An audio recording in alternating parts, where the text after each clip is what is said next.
සුබ දවසක් වේවා දැවරදුවේ පුතේ හැමදෙනාටම අයිබෝවන්. අද අපි සාකච්ඡා කරන්න හදන්නේ වට ප්‍රස්ථාර ගැටලුවක් පිළිබඳවයි. 10 ශ්‍රේණියේ පළමු වාරයේ තියෙන වැදගත් පාඩම් ඒකකයක් විදිහට තමයි වට ප්‍රස්ථාර අපි සලකන්නේ. සාමාන්‍යයෙන් සාමාන්‍ය පෙළ විභාගයේදී ගොඩක් වෙලාවට විභාග ප්‍රශ්න පත්‍රවලදී වට ප්‍රස්ථාර ගැටලුවක් දෙනවාමයි. ඒකෙදි කෙටි ප්‍රශ්න පත්‍රයේ ගානක් විදිහටත් රචනා ප්‍රශ්න පත්‍රයේ ගානක් විදිහටත් මේ වටපස්තර ගානක් ලබා දෙනවා. ඉතින් දුවේ පුතේ ඔබට මේ අද දීලා තියෙන ගැටලුව හොඳින් වටහා ගත්තාම ඔයාට පේනවා මේ තිරේ මෙන්න මේ ගැටලුව. අපි අද ওই ගැටලුව තමයි සාකච්ඡා කරන්න හදන්නේ. මේ ගැටලුව සාකච්ඡා කරන්න පෙර මෙතන ඉන්න සියලුම දරුවන්ට පොඩි දැනගැනීම සඳහා මම පොඩි උදව්වක් කරන්න. මොකද වටපස්තරයක් කියලා කියන්නේ වෘත්තයකට ගිහින් වෘත්තයකට තොරතුරු ගෙනත් දානවා කියන එකනේ. එතකොට බාහිර තොරතුරු අපි මේ වෘත්තයට දානවා. බාහිර තොරතුරු වෘත්තයට දාද්දී ඔබ දැනගන්න ඕනේ මේ වෘත්තයක් ඇතුලේ තියෙන කෝණ. එතකොට මේ වෘත්තයක් ඇතුලේදී අපිට තියෙන්නේ ලක්ෂයක් වටා පිහිටි කෝණවල එකතුවක්. ලක්ෂයක් වටා පිහිටි කෝණවල එකතුවක් අංශක 360යිනේ. එතකොට බාහිර කෝණ, බාහිර තොරතුරු අපි කෝණ බවට පත් කරගන්න ඕනේ. අන්න බාහිර තොරතුරක් අපි කෝණ බවට පත් කරගන්න අපිට තියෙනවා පොඩි සූත්‍ර සම්බන්ධයක්. අන්න ඒ සූත්‍ර සම්බන්ධය පුතාලා දුවලා හොඳට මතක තියාගන්න ඕන. ගොඩක් වෙලාවට වටපස්තර ගානට මේක භාවිතා කරන නිසා මම ඒක පොඩ්ඩක් මතක් කරලා යන්නම්. මෙන්න මෙහෙම මම යා හදා ගන්නවා. අදාළ තොරතුරට ගැළපෙන කෝණය. දැන් අපි හොයන්න යන මොනවා හරි තොරතුරක් තියෙනවා කියන්නකෝ. ඒ තොරතුරට ගැළපෙන කෝණය තමයි මේ හොයන්නේ. එහෙනම් මේ ගාන හදද්දී එම තොරතුරට ගැළපෙන වටිනාකම එම තොරතුරට අදාළ වටිනාකම ඒ තොරතුරට අදාළ වටිනාකම දැනගන්න ඕනේ. ඒ තොරතුරට අදාළ වටිනාකම බෙදනවා මුළු වටිනාකමින්. එම තොරතුරට අදාළ වටිනාකම බෙදනවා මුළු වටිනාකමින්. බෙදලා වැඩි කරනවා අංශක 360න්. මෙන්න මෙහෙම වැඩි කරපුවාම දුවේ පුතේ අපට ලැබෙනවා ඒ අදාළ තොරතුරට ගැලපෙන කෝණය. එනම් මොනවා හරි බාහිර දෙයක් කෝණයක් බවට පත් කරන්න මේ සූත්‍ර සම්බන්ධයෙන් මතක තියාගන්න. ඊළඟට සමහර ගැටලු වලට දෙනවා කෝණය දීලා ඒ කෝණයට ගැලපෙන වටිනාකමක් දුන්නාම ඔයාට වෙන කෝණයක අගේ සොයන්න කියනවා. අන්න ඒ වෙලාවට ඔයා කරන්න ඕන ඒ දීලා තියෙන කෝණයට ගැලපෙන වටිනාකමක් දුන්නාම ඔයා හොයන්න අංශක එකකින් නිරූපණය වෙන වටිනාකම. අංශක එකකින් නිරූපණය වෙන වටිනාකම සොයාගත්තාම ඔයාට පුළුවන් වෙනත් ඕනෑම කෝණයකින් දැක්වෙන වටිනාකම් සොයා ගන්න. හරි. අපි අපේ ගානට හැරිලා මේ ගාන සාකච්ඡා කරගෙන යමු. මුලින්ම ඔබට පේනවා මේ ගැටලුවේ අපෙන් අහන දේ. පසුගිය වසරේ ගණිත විෂය සඳහා පෙනී සිටි ශිෂ්‍යයින්ගෙන් එක්තරා පාසලකින් ඉදිරිපත් වූ පහෙන් එකකට අධිසම්මාන සාමාර්ථද. පුතේ මේ පාසලෙන් ඉදිරිපත් වෙච්ච සියලුම ළමයි ටික තමයි අපි මේ වටප්‍රස්ථාරකින් නිරූපණය කරන්නේ. එතකොට මේ වටප්‍රස්ථාරකින් නිරූපණය කරද්දී මේ පාසලේ හිටපු සියලුම ළමයි අංශක 360කින් නිරූපණය වෙනවා කියන එක ඔයාගේ ඔළුවට යන්න ඕන. ඒක එන්නේ නැත්තම් ඔයා දැන් තේරුම් ගන්න යම්කිසි සම්පූර්ණ තොරතුරු ප්‍රමාණයක් වටප්‍රස්ථාරකින් දක්වද්දී ඒ සම්පූර්ණ තොරතුරු ප්‍රමාණයම තමයි අංශක 360කින් නිරූපණය වෙන්නේ කියන එක මතක තියාගන්න. එහෙනම් අංශක 360කින් නිරූපණය වෙන ප්‍රමාණයෙන් පහෙන් එකක් අධිසම්මාන සාමාර්ථ ගන්නවලු. පහෙන් එකක් අධිසම්මාන සාමාර්ථ. එහෙනම් අපි හොයාගමු උතනදීම අධිසම්මාන ගන්න ප්‍රමාණය. අධිසම්මාන ගන්නවා අංශක 360කින් පහෙන් එකක්. පහෙන් බෙදුවාම 5 රක් 35යි එකක් ඉතුරුයි 10ට 5 රක් 2යි. සම්මාන ගන්න ප්‍රමාණය වටප්‍රස්ථාරයේ අංශක 72කින් නිරූපණය කරනවා. ඊළඟට අපිට මේ ගානේ කියනවා පාසලක ඉදිරිපත් වූ පහෙන් එකකට අධිසම්මාන සාමාර්ථද තුනෙන් එකට සම්මාන සාමාර්ථ. සම්මාන සාමාර්ථ. සම්මාන සාමාර්ථ ගත්ත පිරිසකුත් ඉන්නවා. සම්මාන සාමාර්ථ ගන්නේ මුළු පිරිසෙන් තුනෙන් එකක්. ඒ කියන්නේ අංශක 360න් 3න් එක. ඒ කෝණයත් හොයාගමු. තාම අපි ගණන් වලට ගියේ නෑ. රෝම ඉලක්කම් වලට ගියේ නෑ. එහෙනම් 3 වරක් 1යි 3 වරක් 2 6යි 3 වරක් 0යි. ඒ කියන්නේ සම්මාන සාමාර්ථ ගත පිරිස ඉන්නවා 120ක්. ඊළඟට අපිට මේ ගානේ කියනවා ශිෂ්‍යයන් 35 දෙනෙක් සාමාන්‍ය සාමාර්ථ. ඒ කියන්නේ සාමාන්‍ය සාමාර්ථ අරගෙන තියෙනවලු 35ක්. ඇත්තට මෙතන නිරූපණය වෙන්නේ නැහැ කෝණයක්. එතන නිරූපණය වෙන්නේ වටිනාකම, අගයක්. ඒ කියන්නේ මේ කෝණයක් දාන්න උවමනා කරන වටිනාකම නිරූපණය වෙනවා. ඊළඟට කියනවා මේ වඩප්‍රස්ථාරයේ තව කිහිප දෙනෙක් ඉන්නවලු අසමත්. එහෙනම් අසමත් පිරිසක් ඉන්නවා. ඒ අසමත් පිරිස කීයද කියලා දන්නෙත් නැහැ. කෝණය දන්නෙත් නැහැ. එහෙනම් මේ තොරතුරු ටික දිහා බලාගෙන දැන් අපි ගානට යමු. රෝම ඉලක්කම් එකෙන් අහනවා. අධි සම්මාන ලබාගත් ශිෂ්‍යයින් නිරූපණය කරන කේන්ද්‍රික ඛණ්ඩයේ කේන්ද්‍ර කෝණය. හරිනේ පුතේ. අපි හොයලා ඉවරයි. අංශක 360 වැඩි කරනවා 5න් එකෙන්. එතකොට උත්තරය ආව අංශක 72යි. රෝම ඉලක්කම් 2. ගණිත විෂයට සාමාන්‍ය සාමාර්ථයක් ලබාගත් ශිෂ්‍යයන් නිරූපණය කරන ගණිත විෂයට සාමාන්‍ය සාමාර්ථයක් ලබාගත් ශිෂ්‍යයන් නිරූපණය කරන කේන්ද්‍ර ඛණ්ඩයේ කෝණය අංශක 140 නම්. කියන්නේ සාමාන්‍ය සාමාර්ථ ගත්ත පිරිස 140යි කියලා දීලා. අංශක 30 මේ 35 දෙනෙක් අංශක 140කින් නිරූපණය වෙනවා. එහෙනම් අපෙන් අහනවා එක් ශිෂ්‍යයෙකු නිරූපණය කරන කෝණය අගේ. එහෙනම් එක ශිෂ්‍යයෙක් නිරූපණය කරන කෝණය අනවා.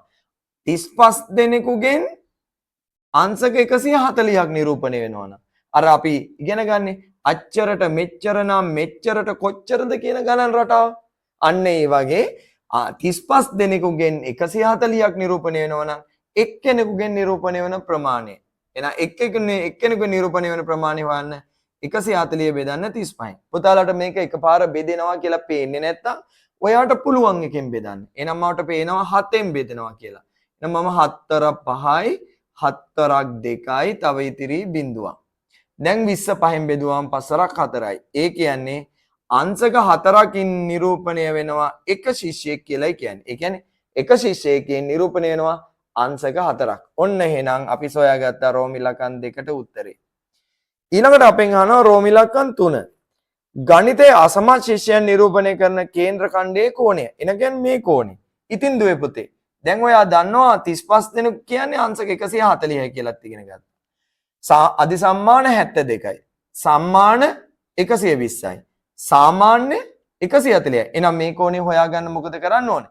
අංශක 360න් අඩු කරන්න මේ තුන් දෙනාගේ එකතුව.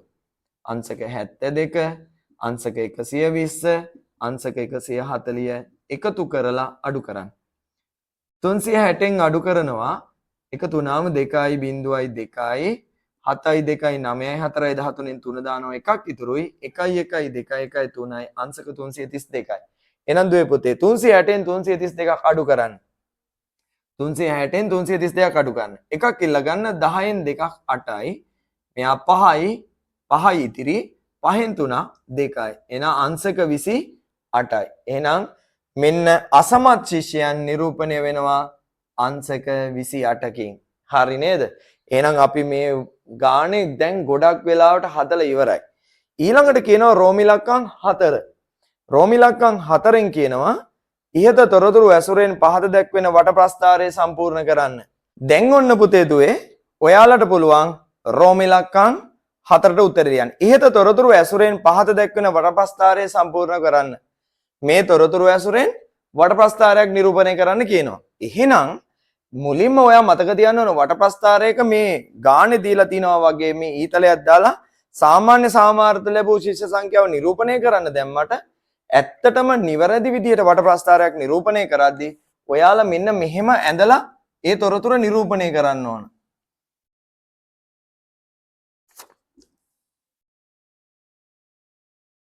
හරි. ඔන්න මම වෘත්තයක් ඇඳා. වට ප්‍රස්ථාරය නිරූපණය කරද්දී කියනවා මුලින්ම අපි දන්නවා සාමාන්‍ය සාමාර්ථ ලැබූ ගාන 140යි. එහෙනම් සාමාන්‍ය සාමාර්ථ ලැබූ ගාන 140යි නම් ඔන්න අංශක 140ක් නිරූපණය කරනවා.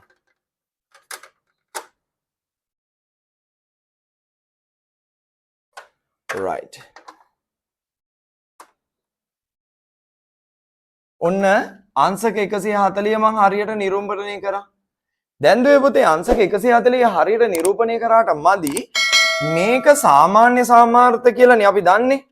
සාමාන්‍ය සාමාර්ථ හැබැයි මේක එකපාරමම සාමාන්‍ය සාමාර්ථ කියලා ලියන්න බෑ. ඒක නිසා මට මේ හැඩතලයක් නිරූපණය කරගන්න වෙනවා. මේ හැඩතලයක් නිරූපණය කරලා ඒ හැඩතලයෙන් කියවෙන එක මම පැත්තකින් මේ විදියට සටහන් කරනවා. මම කොටුවක් ඇඳලා ඒ හැඩතලයම මේකේ දාලා මෙතන ලියනවා සාමාන්‍ය සාමාර්ථ කියලා. සාමාන්‍ය සාමාර්ථ. හොඳද? මේ විදියට තමයි අපි හරියටම තොරතුරක් නිරූපණය කරන්නේ. ඊළඟට මම අධිසම්මාන සාමාර්ථ ලියන්න කලින් ටිකක් කෝණේ ලොකු එකක් ගන්නවා. සම්මාන සාමාර්ථ.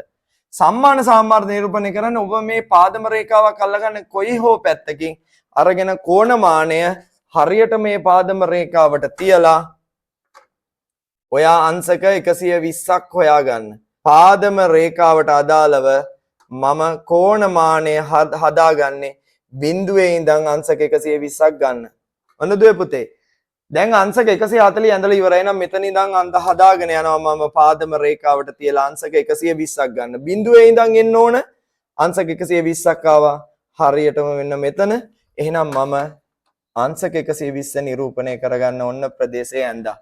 දැන් මට ඕනේ මේක වෙනම හැඩතලයකින් නිරූපණය කරන්න. මම මේ විදිහට හැඩතලයකින් නිරූපණය කරන ගමන් මෙතන කෝණය දානවා අංශක 120යි කියලා.